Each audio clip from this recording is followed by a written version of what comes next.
akkasitti nu banna waan ishin suura kee post gootuuf immoo in gaafanna jechaadha taaptaap godha koppilingi godha itti fufiyam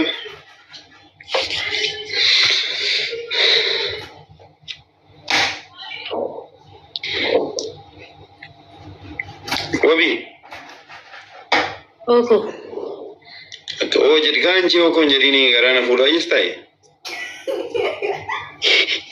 Madada boy male joge taiga andi tuna wakat melitti nama jala do wato takkasi madingo dare eshi jalqaba wal barra mitire sabiyike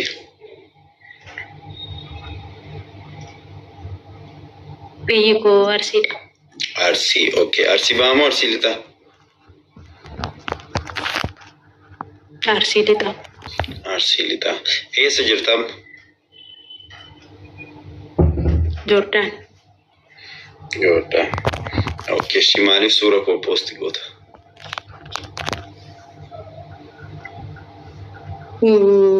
Sababa sura ke post badeefi.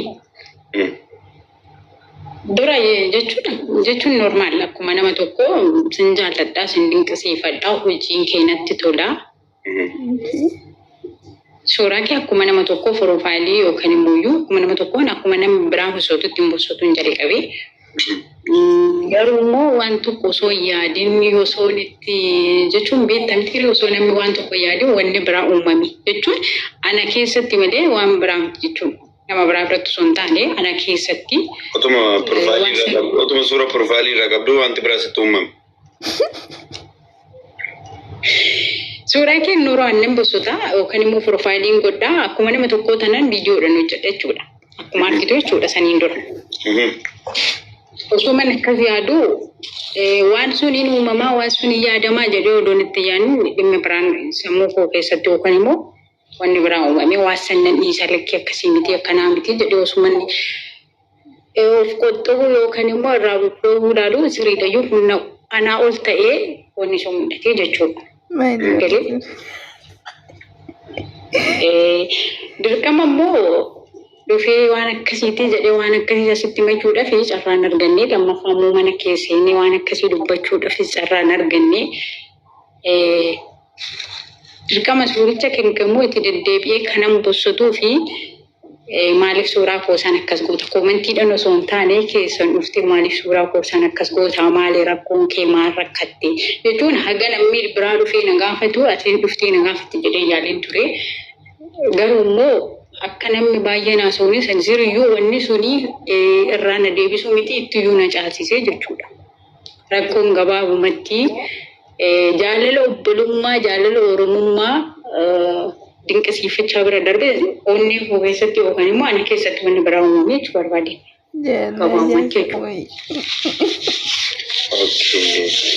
Ati maaliif keessanii waan akkanaa keessatti uumame dura poostis gochaa ture kanatti waan akkanaa keessatti uumame jettee nan gaafatiin maaliif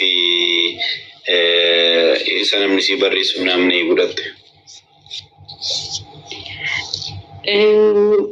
Kunna akkasiin qabu yoo siin jedhu kunna akkasii si miti dhufee akkas waan akkasiin jedhee si gaafadhu san hin danda'u. As sodaadhasii sodaa qaba waan akkasii ganallee namni natti dhufee na gaafate malee nama gaafadhee sin beeku sababa ta'eefi si sodaadhe gabaabumatti. Jechuun maallaan jettaa naan loltaa waan akkasiiti malee waan biraatiif hin gati. Nama biraatitti erguudhaaf immoo akkamitti waan akkasiiti jedhee nama biraatitti deemee nama kana himadda jedhee sananii cal jedhee suuraa kee waan akkasii gossatuun jalqabee sirra darbee namoo biraatitti dhufee na gaafatee dhimmi nama biraa na gaafate. Inni faasi gaafate namni si gaafate jechuun dubarootuma keessaa moo akka? Ara walaa dubartii walaa dhiirayyuu tokkichuudha. Miseejii isaaniitis ilaalaa hin jiru, koomentii isaaniis ilaalaa hin jiru. Waan sammuun kun na ajajee dhimmichi inni sirraa qabu immoo warra koomentii warra keessan dhufee na gaafachuu odoo hin taane dhimmi inni sirraa qabu sirraa malee isaanii miti jechuudha. Tolaas barreessanii badaas barreessanii sammuun koo godhii nega jedheen ajajee jechuudha. Ani bakka na ajajee jira waan ta'eef ofitti amanee waan san godhe waan ta'eef iyyuu bakka bosoteera. Saniif hin bosote malee qoosaa yookaan fooloo yookaan immoo laayitii yookaan immoo itti fammasuuf miti jechuu barbaade tanan. dhimma foolichaati dhimma fammasuutis hin barbaadu. Garuu dhimmi sirraa qabu dhimma kenkeedha. Jechuun maali dhimma korratti fakkeenya maal fa'aa yaaddee beektaa namna bakka zirzir goriitii fikirii kee gallasan daqiiqaa tokkoof. Bakka sin jaalladhe kamaa inni jechuun natti toltee bakka wanni kan kee hundu nama tokko jechuun akka nama tokkootitti jechuun yaadni kan kee amalli kan kee jechuun bakka hinuma fudhattee kan koo fudhattee bakka kan kootii miti kan kee ta'e bakka yaadni kan koos maalli koos dhugiitiin koos yeroo hundayyuu si yaaduu ta'e humna kool ta'e bakka humna kootii ol ta'e qaba. Hinuma fudhattee eessan geesse fudhadhee. Jawwee dhugaa gosaa miti geetaa Kiristoosii nama fakkeenyaaf namni tokko ishiin akkamitti akkas dubbatti intala jechuun danda'u. Geetan jechuudha namatti waa baasee akkasiin dubbadhu. Garuu humna kooti waan ta'eef gaafii ati na gaafatteef malee agarsi mana keenya seensistee agarsi gaafii akkasii na gaafattee Kiristoosii guyyaa tokko yaadeen beeku. Maaliif? Osoon akkasii nama daffaree yookaan immoo humna akkasii qabaadhee dhufee akkasii guyyaarra si caqacaqee akkas jedhee akka nama biraa yookaan intinii jedhee gaafii akkasii si gaafadhee sin gaafaddan ture. Garuu hedduu si sodaadha. Hedduu si jaalladhes hedduu si kabajas hedduu si sodaadha. Jechuun waan hallootu wayii natti fakkaata. Saniif bakka lama jechuun ofii si jaalladha. Osoo lafa kanarratti ofii dhiistee joo isaadhaaf hin jiraattan aan jedhanii siif hin jiraadha.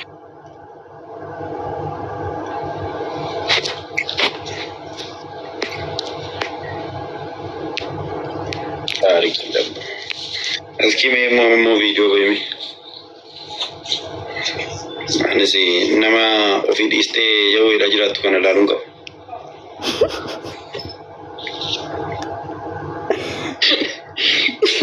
Ayo, Kristus ati kosa arti miti re kosa da jirta waqa. Ani bar kosa kan ke dir jechani si sodaadha jechuudha amma fakkeenya fakkas jedhee oduman keessan dhufee si barre waanuma qosaadha waan akkasii gochuu wayii sitti fakkaata waan ta'eef dhugaadhattee na namaltu. Amma natti bilbilanii mee bayirraa yoo isin viidiyoo bobaatte irraa bayinaan jechaa. Jechuun nati baatullee rakkoon qabanii barsiisti maddeen ture miti rakkoo kan kee rakkina suuraa kee bosootuuf rakkinani waan akkasii godheef jechuudha fakkeenyaaf odoon fammas yookaan immoo ati akkas gochuu dandeessa maaloo nadiisa koomentiin nadiisa maaloo ishi fammas ofii miti Kiristoosii naaf hubadhu ani fammas ofii miti Kiristoosii yoo fammas maal rakkoo qabani maa fammas tasiin hin jedhe baruu Yesuus maal rakkoo qabani fammas ofii miti geetan Kiristoosii ani suuraa keetiin yookaan immoo waan akkasii fammas yoo sayyuu masuyyoo ta'e rakkoon qabu garuu ani gaaffii gaafadhee isaan akkanatti bakka akkanatti sin jaaladhe jetti kana nan gaafanne dura kanaaf maaliif nan gaafanne sin jedhe bane yoo ittiin fammasufanii manaamna sayettiif immoo suura fakkeenyaaf appilikeeshinii sana naaf na ergime bannaati shalqaa nan barbaadan takkas godhu. Bunaan biraa boosti gochuufi. Jechuudha namni hundi si beekee jira sillee si fayyadu garuu si hin ergaa rakkoo hin qabu. Garuu immoo rakkoo koo akkanaa hubachuu hin barbaade malee waan biraa miti jechuudha. Rakkina nan keessa jiru odoon naa hubattee akkasii jettu. Jedhe baranis rakkoo sana si hubachuudhaaf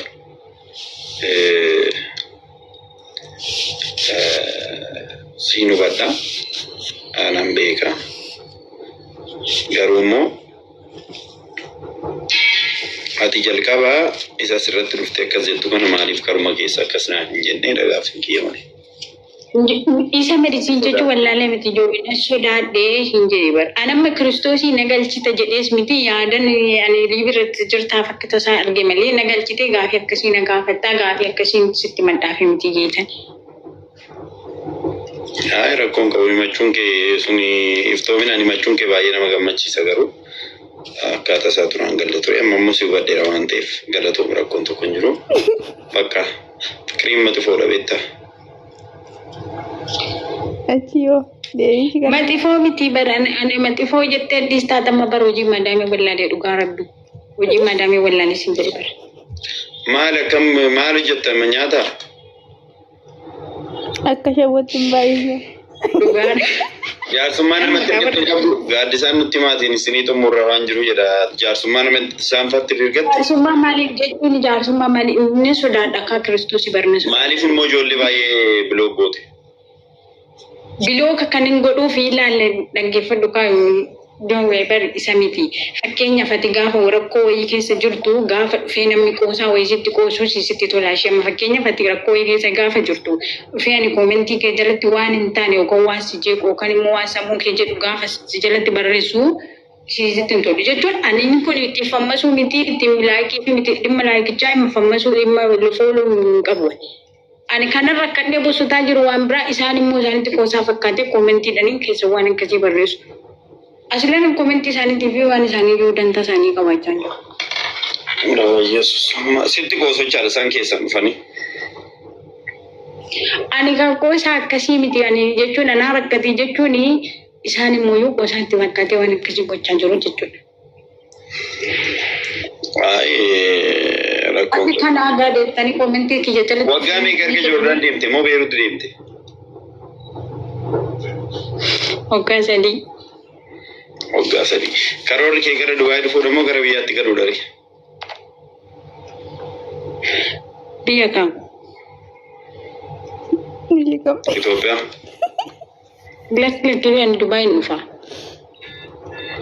Dubaayii okay. Gara Dubaayii dhufuu barbaadda. Dura dhufuudhaaf yaaltee turte minaaman. Yaaleen ture garuu yoo waggaa tokkoon dura. Otoo namariin dura. Yaalee malee barii itti murteessine bari jechuun namni qajeeleen karoora qaba malee itti murteessati miti.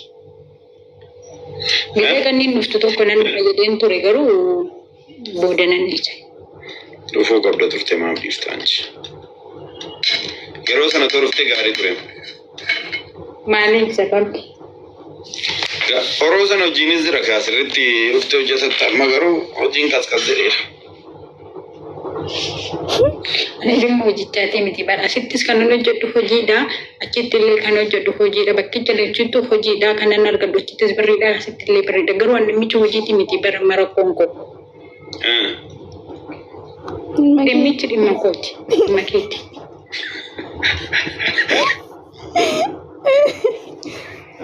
Mindennoo maaltu deemaa jira? Maaltu deemaa jira? Geemii galgala sataman nu laalaa turte samuun. Ani dhugaa rabbi gaafa si arganii intin makkee jala fiigee ba'a. Rabbi dhuguma bara laayikii iyyuu siin godhu viidiyoo kee. Gaafa ati suuraa kee bosottee laayikii godhaa gaafa ati viidiyoodhaan baatee hojjettee viidiyoo kee kan laayikiin godhu. Okay. Viidiyoo koo laayikiin gootu anaan immoo na jaalatta. Na sodaadhaan jedhee bar viidiyoo ati gaafa suuraadhaan bosottu nan laayikiin godha gaafa ati viidiyoo hojjettu immoo laayikiin godhu na sodaadha. Ijoollee jaarsummaan akka ta'utti nama tokko nu seensisuu ani beekoo akkanatti haasa'u nu sodaadha. Hin danda'u beektaa? Waanuma haasaa kanaa. Dhimma dhiiraa hojii malee dubartiin natti seesinan dubartiin barbaadu. Dubartiin koomentii gocha lattuu na jeeqaa turan. Hin barbaadu dhiira hojii malee naan seesisi.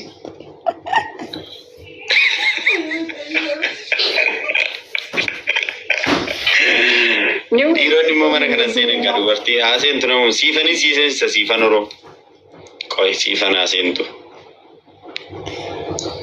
Siifan seentee waan jiru tasgabboofta sitti arbattu. Giddu galeessa gootee haasoftu jechaadha naafis siifis. Siifan noora akkam?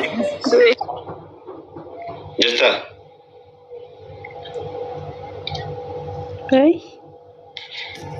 Nuti irraa gaafadhu kaa siifan. Lakki ati galchi nanu nan galcha. Ati nan galchi nanu nan galcha. Wabi.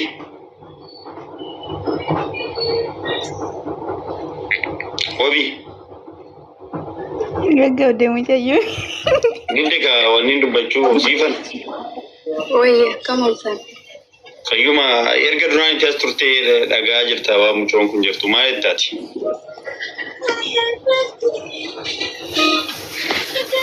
Murtii irratti kennuu yoo ta'e malee waan haaraa wanni jedhu hin jiru. Akkam? Ziyam leela taariik. Murtii irratti kennu maal irratti?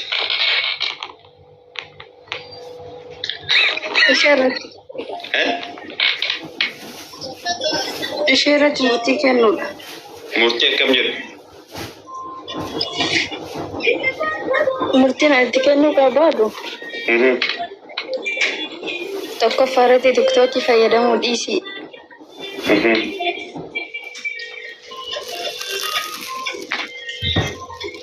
Lammaffaa irratti?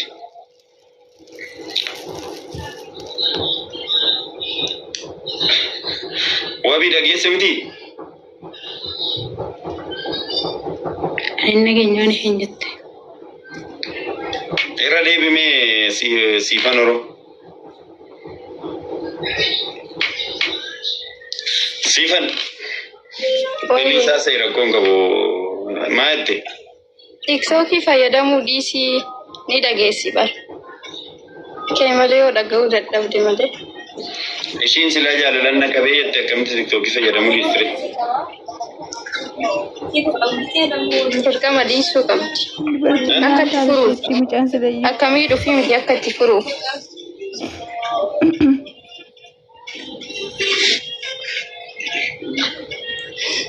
Bakka furmaan isaa karaa sana taanaan tiktookiin fayyadamiin isin jette kun siifanii wabii maa jette? Cirraash. Siitee ramuus hin taane yaadni ishii. Cirraash hin jedhee bara cirraash tiktookii fayyadamu dhugaadha. Okay, gadi buusure. Suuraa keetiif viidiyoo keelloo argite baqachuu qabdi. Ati mama ati si jaalatti. Lakki nama lubbuudhaan jiru hin baqaddu, nama lubbuudhaan hin jirre nama hin arganne hin baqadda malee nama lubbuudhaan jiru hin baqaddu isheen giftii koo. Ture. Akka argattu abdii qabda. Qaba yoo waaqayyo irraa qaba. Kottu kaagaran. Karaa inni jiru. Amma ati loli siin jedhimu maa jawwee loluu dafna tolseente moo ati gaafii koo akka Lola miti barsi jajjabeessuudhaan akka ati Hoomuna jalaan duun hin jedhe nama lubbuudhaan hin jira jajjabeessuun lubbuudhaan hin jira. maal waan hojjedhu wallaalee namna jechaan jirtu ture miidhaa keetirra Ani abbicha tani madde kaabachuun bar abbicha na wajjinan haasaa jira miti raan abbicha dhimmaati wanni tiktok irraas na balleessus hin jiru wanni suuraa isaa bossotu na dhoowwus hin jiru dhimmicha baar gadde abbichatti madde bakka. Ayate wanni viidiyoo kottu kara Dubai. Akkasii Ani baay'inni dhufa bara rakkoon hin jirtu nan dhufama. anti keetii siima ishee. Araara nan qabanii birri. Anu kiyyumaanan dhufaanii gargaarsa barbaadu. Joobisaa bira dhufuudhaaf birri dhiqeeffatti ta'a. Gargaarsa naaf hin godhin qabaanu nan dhufa godhu. Tokko nan gargaarin. Birrii dhabdee fi gargaarsa. akkuma yaadde akka geessuuf ishee. Dhufuu barbaade ta'inaan har'uma kana tiiketti. Biyyiin cimtuu fakkaatti. Maalittan qophaareeti daanyaadha amma daanyaa ta'eeti murteessinaan gara lolaatti jirtanii bakka nama biraan immoo seensisaa fi siifan buusi jechaa jiru waan ta'eef. Okay. Nama biraa fidime. Haa ta'us. Siifan rakkoo qabdi siifan buusi jedhanii daanyaan eenyudha amma daanyaan bareedduun aseentu bareedduun. Viidiyoo isaatii fi saba kadhunnaan jettee namarsitii namaan maal lubbuudhaan nan jira nama lubbuudhaan jiruun bakkandamuun. Dhiira fidii jettee miti carraa dhiiraan kennaaf bareedduun ni ta'a. Ani dhiiruma laafitu sun jedhe barbara siifuu naaf hidda malee dhiiran barbaade. Bareedduu biiziidha moo sitti tola?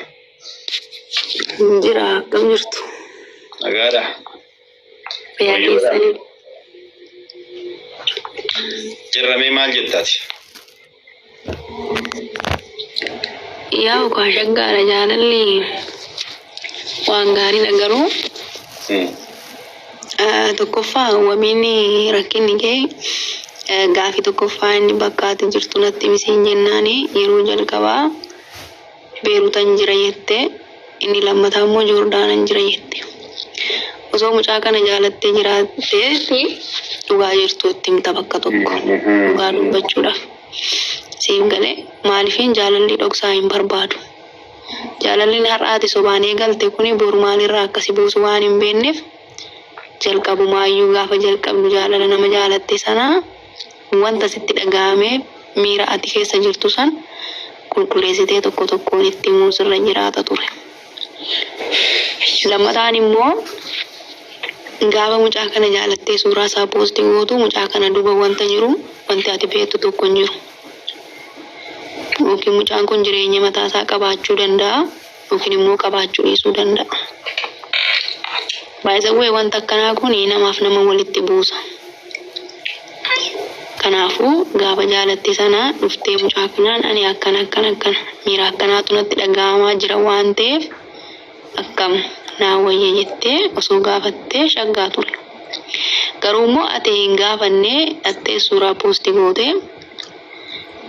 Erga suuraa poostii goote immoo booda jechuun suuraa amma appilikeeshiniin dhufe kuni suuraa walitti maxxansanii poostii godhan kun sirrii miti. Maaliif atis guru jireenya isa wajjiniin illee yoo ta'u baate jireenya jiraachuun ni malta. Kanaafuu nama kana ofiifis isaafis yaaddee wanta sana murteessu sirra jiraata ture. Inni sadaffaan immoo yoo jaalattee jiraatte kootsa viidiyoo as bahiiti bilfiidhaan haasa'uunaa siin jedhe. Takkanan ba'a jettaa. Wakanda forever. Takkanan ba'a takkan ba'u. Anintu monitor buse. Beekan waan buusan natti fakkaatu. Araba Yesus. Na deebisa monitoroonni qabaate na deebisa. Deebisa dhugaa. Na deebisa monitoroonni.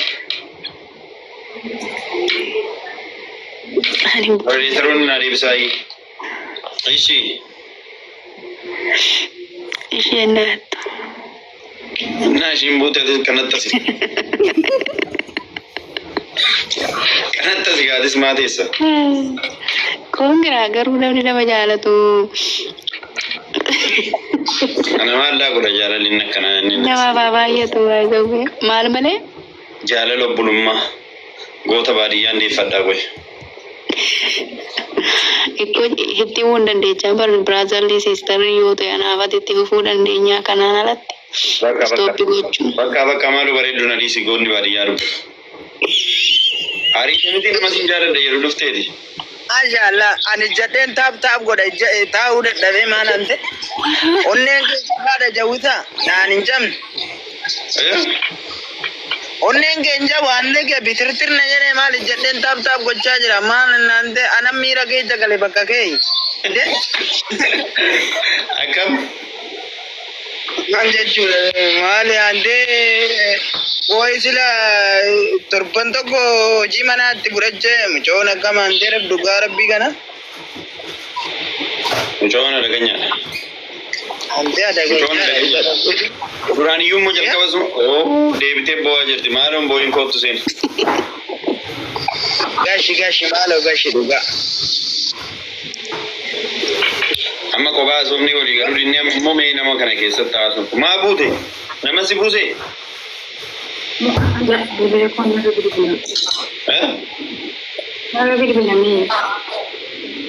Ayyoo sitti bilbila. Si maleen qabu ta'utu sitti bilbilanii? Faamiliidha waan qaba Yesuus. Faamiliidha.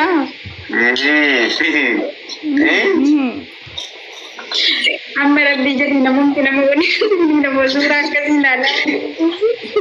Faamiliidha. Goota baadiyyaa rabbi jadi yoomisa oo dandeessu miti naa qabin irraa qabin jechuun faamiliidha waliin waan qaba.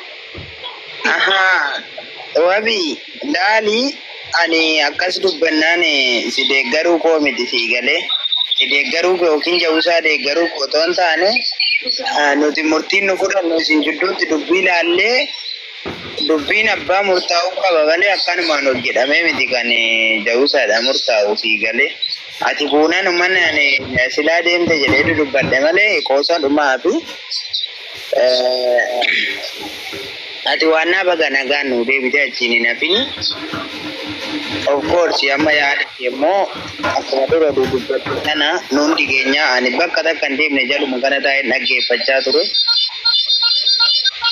Ka'oo dubbii kana keessa illee waan takka baradhe jedheen ofumaa kiyyaafis waa barachuun oolu deemani. Hundumaafuu bareedduu yaada keetti fufiitii bareedduu yaada isheen xumurte waan ta'eef. Ani akka takka jaarsummaatti keenya bareedduu fi shawaa koyeen kun walitti hafuufan yaada isaanii. Bareedduu nyama jechuun Yoo gaafin anis gaafadhe kana sadan naa deebisi wabii gaafii biraarree sitti hin baay'isu. Ani gaafii kenna keenya bareedduu boo gadi bu'e. Way coggaarraa namichi. Dogara binna keenya bargadi bu'ani oddoo taasaa jirtu oddoo gaafii kan kenna ginoon gadi bu'e. nyama jechuun Yoo gaafin anis gaafadhe kana sadan naa deebisi wabii gaafii biraarree sitti hin Irra naaf baay'isu. jedhii kan gaafii kee. Ani gaafii kenna keenya bareedduu boo gadi bu'e. Hangaleen shawaa hin deebisa. koy moyetii godheera. Jedhime Eshi gaafin kooni jalqabaayi. Dogara binna keenya. Hin deebisa. itti bilbilameeti ishee amma jedhi buuse kunu. Gaafin kooni jalqabaa wabii amma na dhaggeeffachaa jirtaa? Eshi yoo dhuguma jawwee jaalatta ta'e jalqaba gaafa si gaafatu beerutu moo Joordaan jirtaa siin jennaan yeroo jalqabaatiif beerutu hin jira jettee yeroo lammataa irratti immoo deebisee si gaafannaan Joordaan hin jira jette. Kana maaliif akkas gochuu barbaadde? Maaliif bakka tokkotti ni manni murteessite? Lakki gaafin dura intini jedhame gaafin dura na gaafate kan suuraa kee gosoota sanii jedhee jechuun gaafii tasgabbii jechuun eessa jirtaa naan jedhe. Dhugaa dubbachuudha fi ani jawwisaa gaafani akkas takka mana isaa seenis wajjin haasa'ee hin beeku.